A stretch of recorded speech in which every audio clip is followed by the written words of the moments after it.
Hello everyone, welcome back to Shiksha Sahali. आज हम शुरू करने जा रहे हैं CTET SST pedagogy complete one shot revision.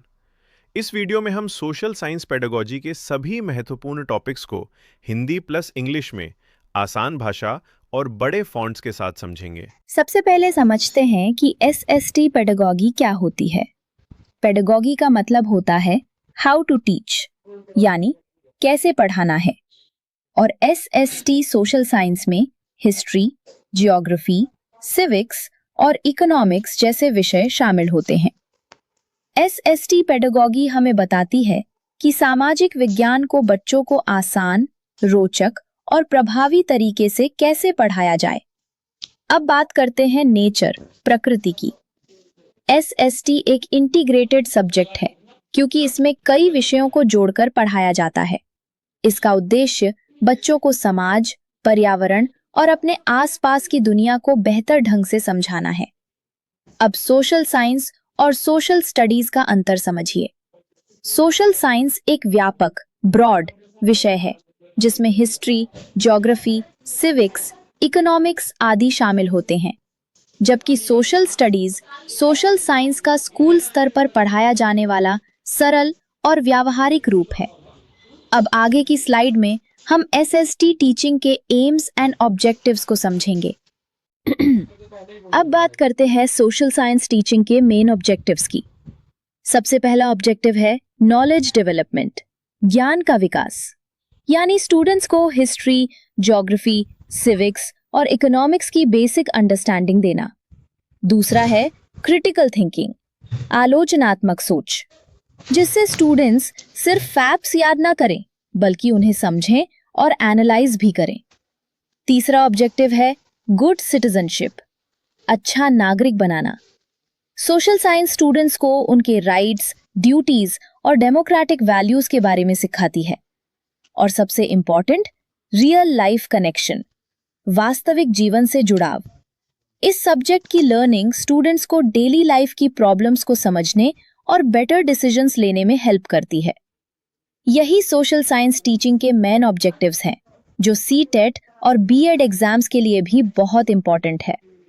अब बात करते हैं टीचिंग मेथड्स की, यानी पढ़ाने के तरीकों की। CTET में इस टॉपिक से अक्सर क्वेश्चंस आते हैं। टीचर को सिर्फ लेक्चर देने तक सीमित नहीं रहना चाहिए। Discussion method, activity based learning, project method और ग्रुप वर्क जैसे मेथड्स का यूज करना चाहिए। इन मेथड से स्टूडेंट्स एक्टिवली पार्टिसिपेट करते हैं, उनकी अंडरस्टैंडिंग और क्रिटिकल थिंकिंग दोनों इंप्रूव होती हैं। CTET के हिसाब से सबसे इफेक्टिव अप्रोच चाइल्ड सेंटर्ड और एक्टिविटी बेस्ड टीचिंग मानी जाती है। अब बात करते हैं TLM यानी टीचिंग लर्निंग मटेरियल्स की। TLM का मतलब है ऐसी सभी मटेरियल्स या रिसोर्सेज जो टीचिंग को इंटरेस्टिंग, इजी और इफेक्टिव बनाते हैं, जैसे charts, maps, globes, models, flash cards, pictures, worksheets और ICT टूल्स। इनकी मदद से स्टूडेंट्स सिर्फ सुनते ही नहीं बल्कि देखते और समझते भी हैं। इससे लर्निंग ज्यादा प्रैक्टिकल और लॉन्ग लास्टिंग बन जाती है। CTET में याद रखिए कि TLM का मेन पर्पस स्टूडेंट्स की एक्टिव पार्टिसिपेशन बढ़ाना और कॉन्सेप्ट्स को क्लियर बनाना होता है। इसलिए टीचर को टॉपिक के हिसाब से सही TLM का यूज करना चाहिए। अब बात करते हैं क्लासरूम एक्टिविटीज की। क्लासरूम एक्टिविटीज का मतलब है ऐसी एक्टिविटीज जो स्टूडेंट्स को लर्निंग प्रोसेस में एक्टिवली इन्वॉल्व करती हैं, जैसे group discussion, role play, quiz, debate, brainstorming, project work और फील्ड विजिट। इन एक्टिविटीज से स्टूडेंट्स सिर्फ किताब तक सीमित नहीं रहते बल्कि प्रैक्टिकल एक्सपीरियंस भी लेते हैं। इससे communication skills, team work, creativity और प्रॉब्लम सॉल्विंग एबिलिटी डेवलप होती है। CTET के हिसाब से क्लासरूम हमेशा चाइल्ड सेंटर्ड और एक्टिविटी बेस्ड होना चाहिए, जहां टीचर सिर्फ गाइड की रोल निभाता है और स्टूडेंट्स खुद सीखने में एक्टिव होते हैं। अब बात करते हैं असेसमेंट और इवैल्यूएशन की। असेसमेंट का मतलब है स्टूडेंट्स की लर्निंग को लगातार चेक करना और उन्हें फीडबैक देना, जबकि इवैल्यूएशन का मतलब है उनके ओवरऑल परफॉर्मेंस का फाइनल जजमेंट करना। सीटेट में 2 टर्म्स बहुत इंपॉर्टेंट हैं, फॉर्मेटिव असेसमेंट और समेटिव असेसमेंट। फॉर्मेटिव असेसमेंट पढ़ाई के दौरान होता है, जिससे टीचर को पता चलता है कि स्टूडेंट्स को और किस जगह हेल्प की जरूरत है।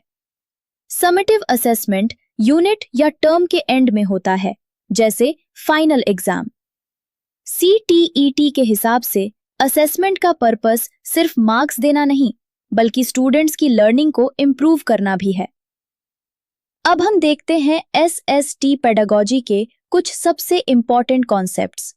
सबसे पहला है चाइल्ड सेंटर्ड लर्निंग, जहां लर्निंग का सेंटर स्टूडेंट होता है। दूसरा है एक्टिविटी बेस्ड लर्निंग, जिसमें स्टूडेंट्स एक्टिविटीज के थ्रू सीखते हैं। तीसरा है इंक्लूसिव एजुकेशन, जहां हर बच्चे को, चाहे उसकी एबिलिटी या बैकग्राउंड कुछ भी हो, बराबर मौका दिया जाता है।